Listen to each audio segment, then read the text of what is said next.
Hi, this is Pat Killian with Treadstone Advisors, a strategy consulting business for the chemical industry. I've been asked by a few friends and colleagues to put online on the Treadstone website some of the tools and methods that I have used for upfront business analysis in businesses that I've run in my career or businesses that I've been consulting in the past 3 years since I founded Treadstone Advisors. So today we're going to look at an upfront market and competitiveness analysis that might be used to support pricing decisions or to support spending capital or resources on entering a new market or product line. So this is a very simple 3 steps. The first step, we will look at product comparison with competitors. The second will be a market map of demand and market share. And then the final one will be a simple SWOT of your firm and the competition. Together, these are very simple, very straightforward. And if you take a attempt at this and say, Pat, this is obvious, this is basic, I agree. But I am continually amazed at how many businesses I have either inherited in my career or advised where they haven't done this kind of basic upfront marketing work. So if it's effective and generates profits and is simple and fast and easy, then that's a bonus. And you can sit back on the pile of money you make and celebrate your success and how easy it was to get it. And send me a note and let me know how it went. So the specific scope of this project is mostly analysis, but I want to show how this fits in to the general framework of an effective strategic project. All effective strategy projects follow this 3-phase flow. First is situation analysis, followed by conclusions and recommendations, and then finally the action plan. Now, most of the work and time for an effective strategy project is in the analysis phase. Of course, the amount and type of analyses that we need to do depends on the project goals. So it's important to clearly define these up front. It's equally important to define up front the units of analysis. What I mean by this is, for example, are we looking at the whole company or just a division of our company or perhaps just a certain product line or geography? Defining these things up front and communicating them to the project team eliminates unnecessary time and effort, and I find that it allows the teams to align on conclusions more quickly and more easily. Depending on these project goals, these analyses might include market share estimates, product comparisons, competitor comparisons, SWOT, Porter's model, and then if it's an international business, things like trade flow. And if acquisitions are among our project goals, then we may likely identify and rank adjacent markets or product lines for attractiveness. Now, when this work is complete, we can draw our conclusions and make recommendations from those conclusions. If you find that there are major disagreements at this phase, then you are likely missing some analyses that you need. So you probably have more work to do. Now, finally, you want to turn this into an action plan. Who is going to do what by when? And just as important as writing this down and communicating it is also agreeing on when and how you are going to assess that progress in the future. Now let's get back to our analysis. So step one, this is comparing the product and offer. And if we remember, the marketing professors like to talk about product offer is much more than just what the product is or the molecule in our industry. It's also packaging, branding, reputation, specifications.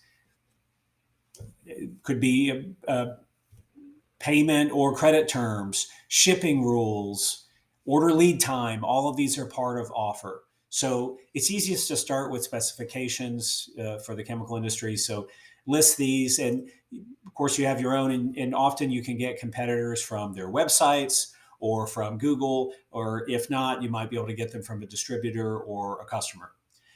So start with those, and then also think about things like certifications, electronic grade, food, pharma grade, things like this. Um, then packaging, what are they offering? And maybe in some cases geography, right? Where what geographies do they offer? I've also had on here some. Is it offered through distributors or direct? So the point here, my policy on things like this is I say more isn't better, better is better. So put the elements on here that you think are useful and actionable for your strategic decision making. And then to really amp up the value of this, what I like to do is anything where a competitor is below the sort of standard in the market, mark that in red. Any place where they have a premium element of offer, mark that in green. And this really allows you to see, maybe explain some competitor behaviors that you otherwise haven't been able to understand. So in this case, I just made up some inputs here, and maybe all these guys have 0.01% impurity, and this guy has 0.05%, and the color is a little worse. And maybe these guys have higher purity, and then maybe that goes with this electronic grade that they offer.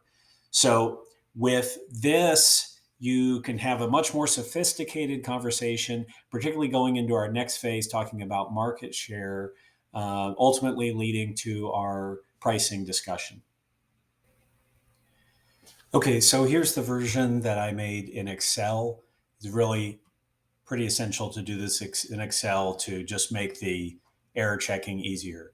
So just simple table, put your customer names here. Okay, add as many as you want, add more rows if you need it. Estimate their total demand here. And then on these columns, and add more if you need them, we'll fill in what percent you think your firm and the competitors have of that demand. I put in a little error check formula here if you like that, where if it doesn't add up to 100, it'll highlight red. So we'll just make sure those add up to 100.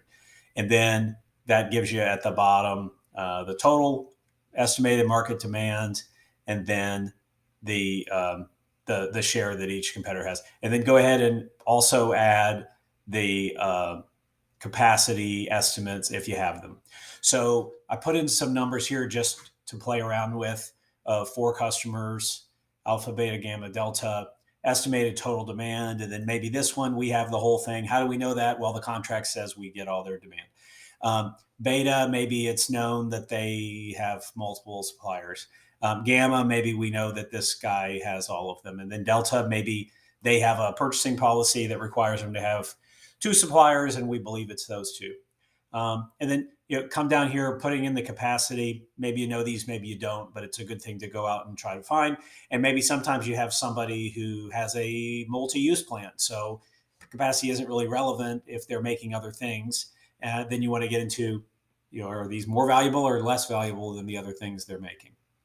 So with this, we get a few things that we can draw conclusions from: market demand, share, and really drill into where these competitors are playing and get past, maybe the rumors into really understanding the competitive position. All right. And the last step of 3 is just a simple SWOT analysis grid: strength, weaknesses, opportunities, and threats. I recommend you do this for your firm and for at least several competitors. Now, if you have a lot of competitors, you might want to group them together into where they have similarities and have one SWOT that represents them. So, for example, if there are a number of competitors from one geographic region or a bunch of small competitors, you might group them together. Just make sure to note that clearly on here for future reference so people understand what was done. Now, something that I find really turbocharges the SWOT analysis and makes it useful for strategic decision making, which is what all this is for, is that everything you have listed on here as an opportunity or threat should specifically link to one or more strengths or weaknesses listed in those boxes. If you have something that you feel is a clear opportunity or threat that you want to list, and it doesn't connect with any of the bullet points under strengths and weaknesses, then your work is probably incomplete. Okay, so go back to the strengths and weakness box and add something in there that supports that opportunity or threat. This is going to give you a much stronger story when you go to strategic decision making. So the last step is the same last step of any strategic project. conclusions, and then the action plan. So this is just a simple slide to help you record that. Any conclusions and recommendations from the 3 analyses that we just completed, and then a place to capture who is going to do what by when.